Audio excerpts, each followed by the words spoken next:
Hi guys. Again, talking about tournaments. This time we'll talk about how sparring and combat sparring work when you're in that tournament ring. So again, you'll be at your ring. You'll have just done your form. Everyone doing weapons will do their weapons. Once all competitors have done their form and their weapons and got their score, you'll gear up for combat sparring. Combat sparring is where we have the weapon. There's different gloves you can get that are only allowed for combat or only allowed for regular sparring. If you want to change it up, make sure you get with me and we'll get you the special ones. If you want to use your regular sparring gloves for combat, that's what I do. They work out just fine. That's also an option. For combat, I'm not going to list through every single rule because there's a lot.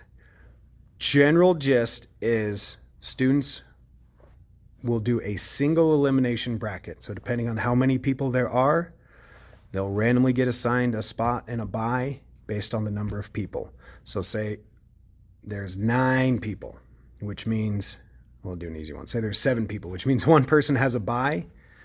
That person will be awarded a bye in this order. Whoever has a previous combat world title, a current district's world or district title combat, or a current state title for combat.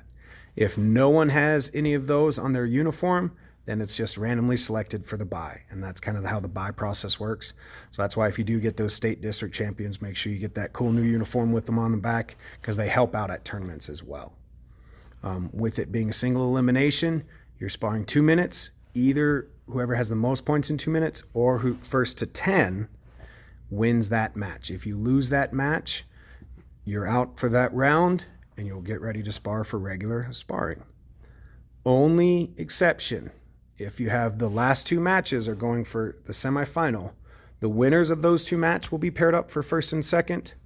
The 2 people who lost that match will be paired up to compete for 3rd place. So there is one chance where if you lose a match, you'll still spar for 3rd. That's how combat sparring works. The only difference for regular traditional sparring is it'll be 2 minutes first to 5 points.